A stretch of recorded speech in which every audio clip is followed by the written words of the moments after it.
হাসি, আনন্দ আর মজার মুহূর্তে ভরা তাদের জীবন। পর্দায় এলেই দর্শকদের মুখে ফুটে ওঠে হাসি। ভারতের জনপ্রিয় কমেডিয়ান ভারতী সিং এবং তার স্বামী হর্ষ লিম্বাচিয়া দীর্ঘদিন ধরেই বিনোদন জগতের অন্যতম জনপ্রিয় জুটি। 2 সন্তানকে নিয়ে তাদের ছোট্ট সংসার যেন ভালোবাসা আর আনন্দে ভরপুর। সামাজিক মাধ্যমেও প্রায়ই পরিবারের সুন্দর মুহূর্ত শেয়ার করেন তারা। ভারতী সিং নিজের অসাধারণ কমেডি আর প্রাণখোলা ব্যক্তিত্ব দিয়ে কোটি মানুষের মন জয় করেছেন।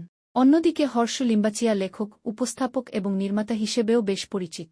একসঙ্গে বিভিন্ন অনুষ্ঠানে তাদের মজার রসায়ন দর্শকদের কাছে আরও বেশি প্রিয় করে তুলেছে এই তারকা দম্পতিকে। তবে সম্প্রতি এই সুখের সংসার নিয়েই শুরু হয়েছে নতুন আলোচনা। খবর ছড়িয়ে পড়ে হর্ষ নাকি আলাদা একটি ফ্ল্যাট ভাড়া নিয়েছেন। আর এরপর থেকেই সামাজিক মাধ্যমে শুরু হয় নানা জল্পনা-কল্পনা। অনেকেই ভাবতে শুরু করেন, তাহলে কি তাদের সম্পর্কের মধ্যে দূরত্ব তৈরি হয়েছে? অবশেষে এ বিষয়ে মুখ খোলেন হর্ষ। তিনি জানান, পরিবারের থেকে দূরে যাওয়ার জন্য নয়, বরং শান্ত পরিবেশে লেখালেখি ও কাজ করার জন্যই আলাদা ফ্ল্যাট নিয়েছেন তিনি। বাড়ির কোলাহলের বাইরে কিছুটা নিরিবিলি সময় চেয়েছিলেন হর্ষ। তবে তার এই ব্যাখ্যার পরও সামাজিক মাধ্যমে আলোচনা থামেনি। শেষ পর্যন্ত সব গুঞ্জনের জবাব দেন ভারতী সিং নিজেই। তিনি স্পষ্ট জানিয়ে দেন, তাদের সম্পর্ক নিয়ে ছড়ানো খবর সম্পূর্ণ ভিত্তিহীন। ভারতী বলেন, একমাত্র মৃত্যুই আমাদের আলাদা করতে পারে। 2 সন্তানকে নিয়ে ভারতী ও হর্ষের হাসিখুশি সংসার যেন সবসময় অটুট থাকে, এমনটাই চাইছেন ভক্তরা।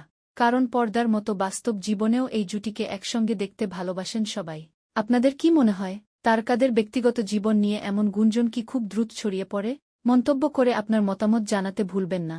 আর বিনোদন জগতের সব নতুন খবর পেতে এখনই চ্যানেলটি অনুসরণ করুন।